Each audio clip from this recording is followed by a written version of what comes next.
Hello, people. I'm Jaby Koay, joined by Achara Kirk. What's up? We just got done watching 96, which is written and directed by Prem Kumar, starring Vijay Sethupathi, Aditya Bhaskar, Trisha, Krishnan, and Gauri Kishan. If you guys would like to see our watch along, it is available on Patreon, patreon.com/Jaby Koay, where you can watch it along with us. However, you will need to have your own copy of the film. We watched it on YouTube. We rented it there. So if you want to have like the exact one that we watched, you can rent it there and then pair it alongside our reaction. And it's like you're watching it along with us. A quick non-spoiler of the film. This is from IMDb. Two high school sweethearts meet at a reunion after 22 years and reminisce about their past. So it's a very, very nice film. It is slow-paced. It is not an action film. It is very different. If you have seen Lost in Translation, it's kind of like that. It's a slow burn, but it's very, very well made. It's shot well. It's very well acted. The music's lovely. All around, it's a beautiful movie. Yeah. It's not for everybody, but it's a beautiful film. I do recommend it. It's different than what you... It's just different, you know? It's an atypical love story than what you get in commercial cinema. And I really liked it for that. And it definitely hits you right in the heart, at least for me. Yeah. It really, really got me emotionally, and I really, really liked it. So yeah, I would recommend it, but definitely if you're a fan of more indie films, if you're a fan of drama... Independent is what she means by indie. Yeah. Indie. If you're a fan of drama and romance, then yeah, if you like beautifully crafted movies, then this is one for you. I think the cinematography is stunning in this movie. Yeah. If you are a fan of beautiful pictures, this is definitely a film for you. They establish right away that our main character is a photographer and he teaches photography, and the film is shot like a photograph. Every single frame in this movie is so aesthetically pleasing. Yeah. The bokeh. Oh God, the bokeh in this movie. It's just very, very beautiful beautifully framed, I should say. Yeah, not just the bokeh, but you said, everything was just really well thought out. Yeah. Yeah. And there's some cool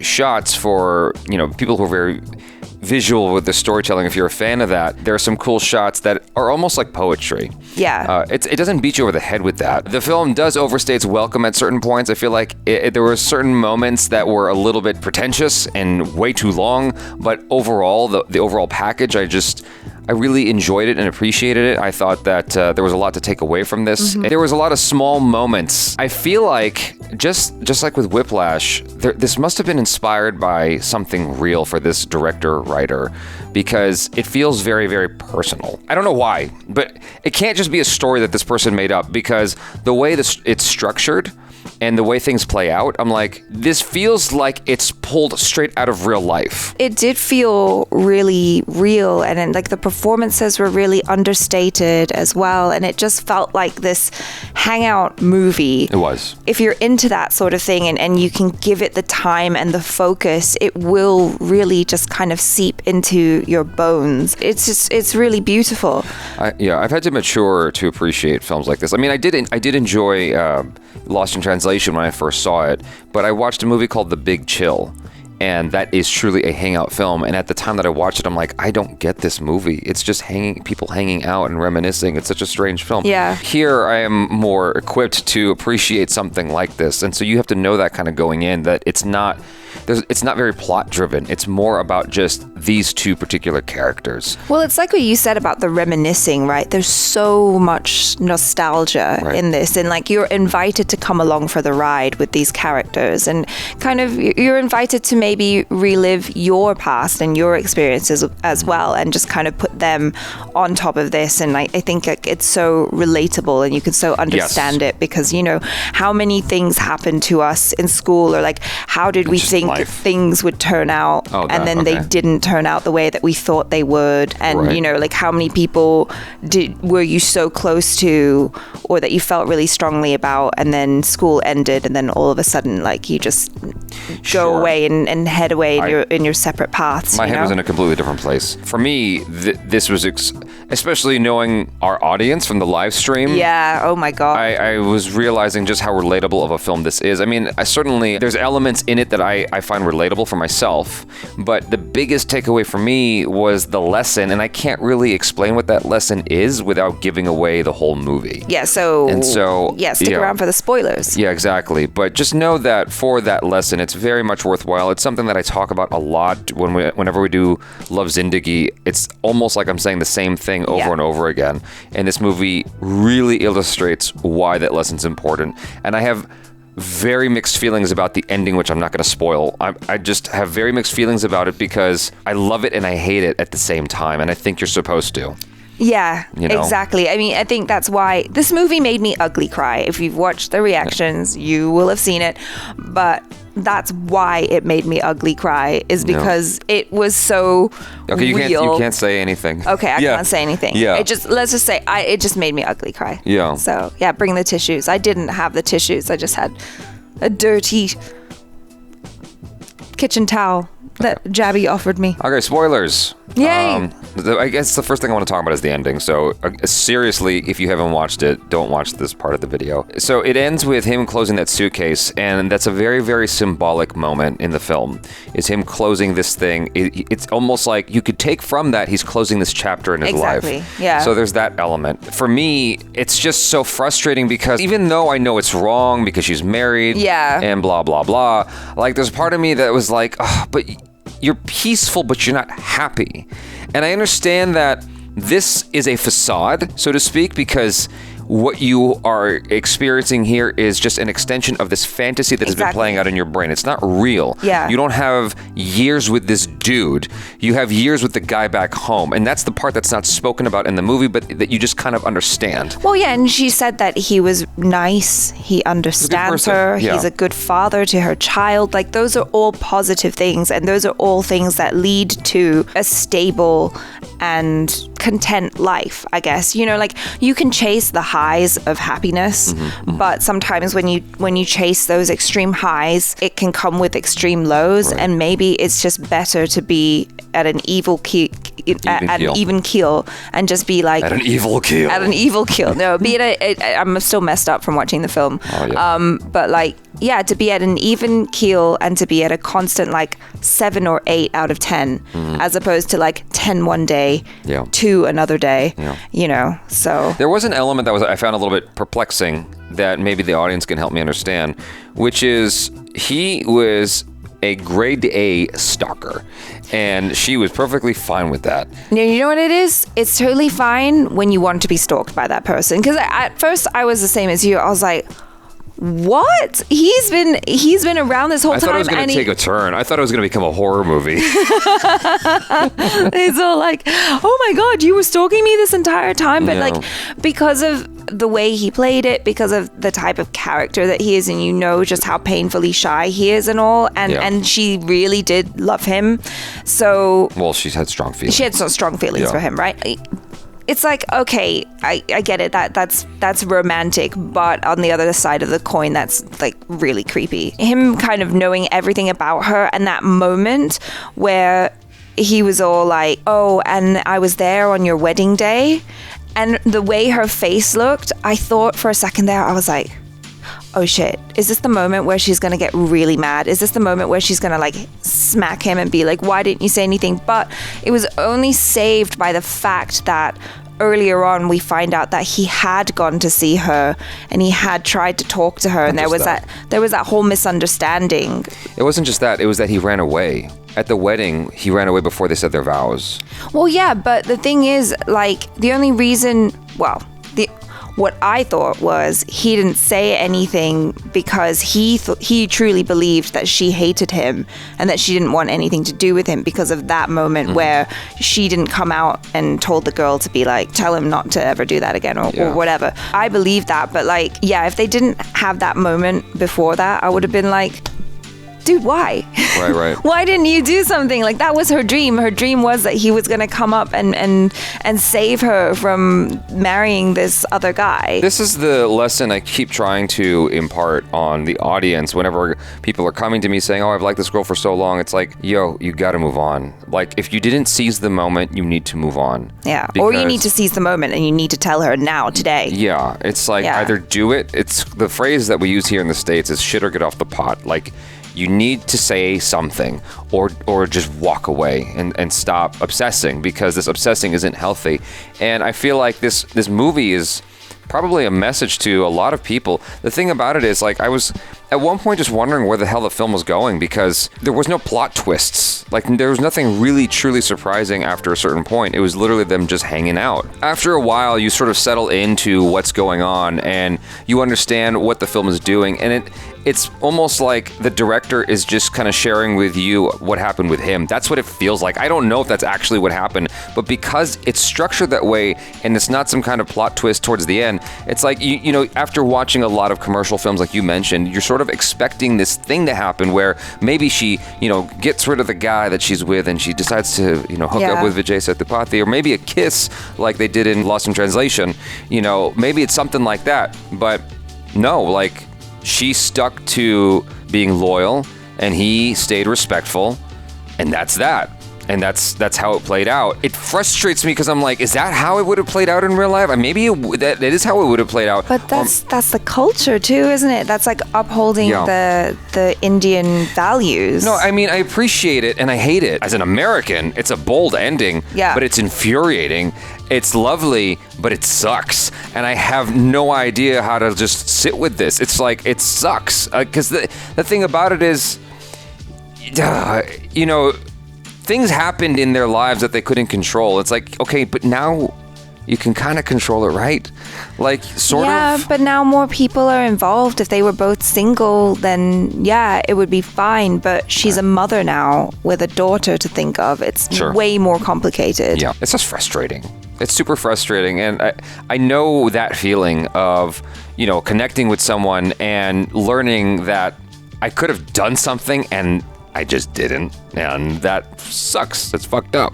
That's like, and that's what this movie plays out. It's so, this is an instance where I'm forgiving it, but films for me are generally supposed to be escapism. I don't want real life. I don't want what actually happened. I want the fantasy, which is they run off together. They make it work somehow against all odds. But in real life, it's like, no, that's real life right there. And generally, I hate when movies give you real life. Usually. Like, Achara knows very intimately that I hate Marriage Story for that very reason. Yeah. I don't like that movie because it gives you exactly what would happen in real life. I'm like, I don't want that shit. I've got real life for real life. I don't need that. No, but it's like, the thing with movies like this, I feel, and like with Marriage Story as well, and with this, it's like real life, but so it's kind of, it's bittersweet, but it's still a happy ending. Like, I know you didn't like the ending of Marriage Story. I'm gonna spoil it for you guys if you have not seen that movie. Like, jump ahead 10 seconds. But it was an amicable breakup. That's the best thing that you could ask for in that situation. And in this one, it's like, it almost reminds me of movies like Before Sunrise. I didn't see that. I actually didn't watch the whole thing because I watched it on the plane, but it was this same kind of thing where it's like, you're hanging out with these people for a finite amount of time because, you know, they're going to go their separate ways in the morning. And it's the same here. They've only got each other for so long and they know it's going to end. And so the fantasy is that he gets to see her and she gets to see him one more time, and they get to talk to each other and ask each other all those questions. Like, even talking about it makes me feel emotional. But, you know, it's like, you get to see that person who you've been obsessing about for so long and who you felt so strongly about, and like, check that they're okay, and then be like, okay, like, I wish you well and I want you to be happy and get married and whatever, and now I have to go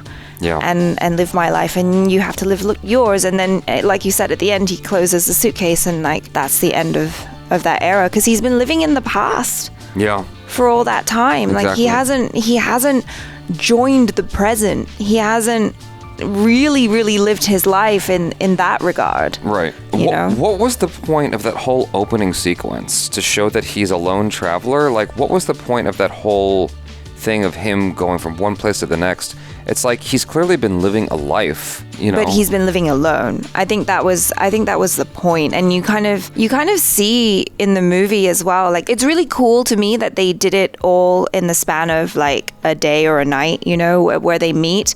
It's pretty much nighttime when she arrives already, and then they have the night, and then they're surrounded by people initially, and then eventually it just turns into this thing where it's just the two of them, and the city is asleep. Yeah. And it's like the whole world is theirs for this special moment in time where they get to relive their past. And even her making him cut his hair and cut his beard so he looks younger and more like himself when he was in 10th standard. You know, it's like they're very much living in the past, but then the present catches up to them, and it's like reality and all of that. That ending is fucking frustrating, because I know I know that feeling. It's like you feel so hollow afterwards. Yeah, it's heartbreaking. That's why I like too much crying. I was heartbroken. I was just holding back the tears the whole time because I knew what was going to happen, and it was just like, it was so lovely the way that they were getting to be with each other and be close to each other, but you know that it's going to end, and it's just devastating. Yeah. But you just want to keep holding on, like him buying the ticket so he can just come into the airport. Yeah, I mean, that is what the whole last like 30 minutes of the movie is just these two characters holding on as long as they can and making the night last as long as they can. You know, and I get that feeling. I've been there, and it sucks afterwards. It sucks. It's just like you feel hollow and sad afterwards, and you're wondering if you made the right move. It's just frustrating because you only live life once, you know? Yeah. I don't know. It's choices, right? It's choices. Like, and the whole time throughout the movie, you see him, he's always asking other people to talk to her. Right. He never really talks to her until she finally like corners him and like comes back to him in the car and all. When it's too late. When it's too late is when he talks. And then what I liked as well was that moment where she's telling his students about how he proposed. And she rewrote the history. Yeah. You notice that they were alone again, because in the reality, she was there with a friend. He came with a friend and like used an intermediary or whatever. But in this, like, he still used the intermediary, but it was just him and just her. Yeah. And it was just like this beautiful thing. And then you wonder, like, dude, what if you had just spoken up? We all go through that. Yeah, exactly. That's the thing. It's like that what if question has happened to me several times, which is why if there is an opportunity, I'm just going to take it, because I hate the feeling afterwards of knowing that I didn't try. Right. Because then you end up kicking yourself forever. This is the worst version of what if. Yeah. Because like the worst case scenario, if you go up to someone and, you know, say, hey, I like you. Do you want to go grab a drink, or do you want to get a coffee, or, you know, whatever, be my girlfriend?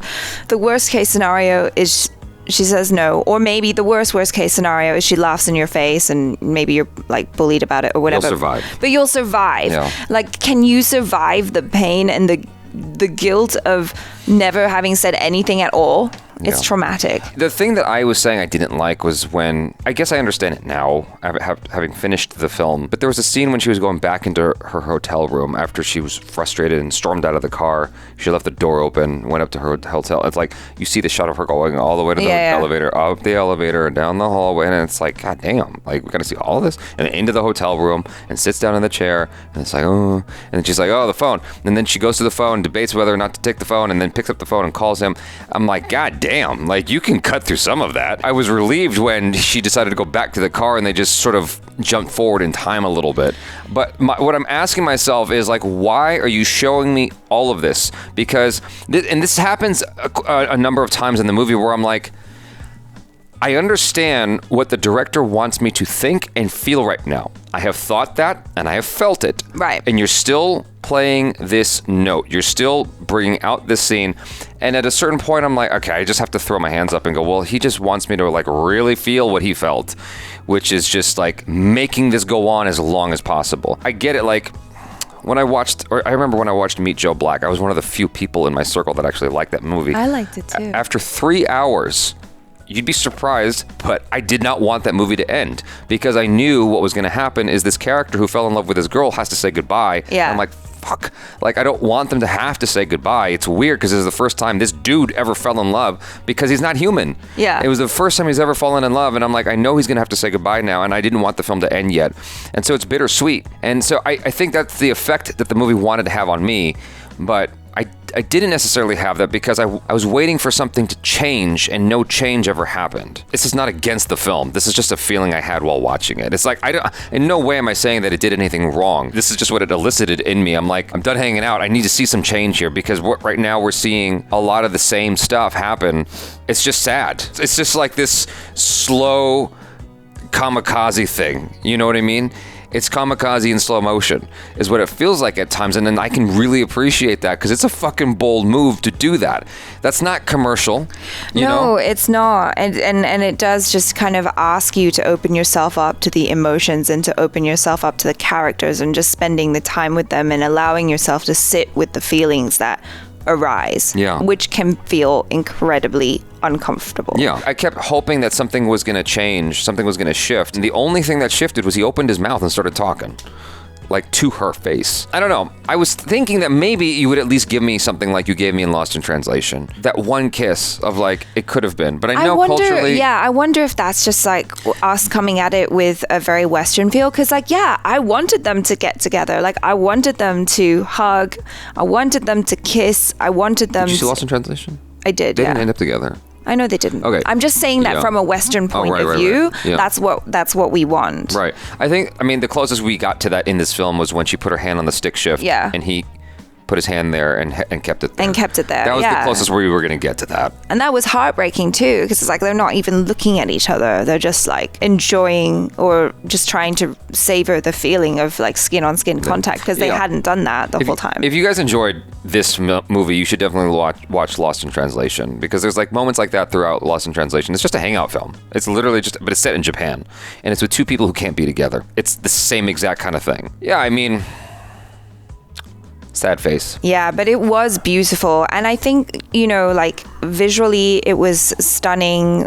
We've talked about that already, but also the music was just so well done, so well thought out. I thought that as far as music goes and musicals, it definitely helped to carry the story forward. A lot of the songs were specifically designed towards the scenes, and I think that's why that long scene that you were kind of like, I don't really know what this is about. I think it just went with the song. I got that much. Carried along with the emotion of like how she's I understand. feeling. I get that. No, that wasn't lost on me. It's just that I understood. Do you know what I mean? It's like once I understand, it's because everything is about a goal, right? And this movie's not about goals.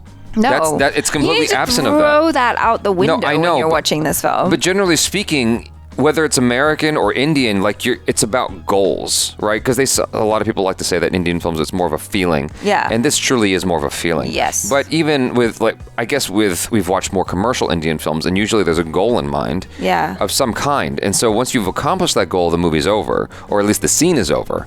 And so like recently we watched Kabhi Khushi Kabhie Gham, and like what is the goal there? The goal is SRK wants to be with this particular woman, but there's this like other betrothal in the way, right? Yeah. And so he's got to confront that. Okay, he decides he's going to let go of her. Next scene. Oh, he decides he can't let go of her. He wants to be with her. Next scene, he's got to figure out how to tell his dad.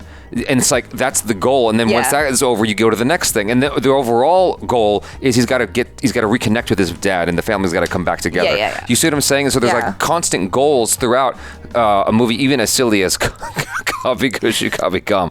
It's silly now, I get it, but it's a cult classic. And so here, I'm like waiting for some kind of goal to be fulfilled, and it's like that just never happened.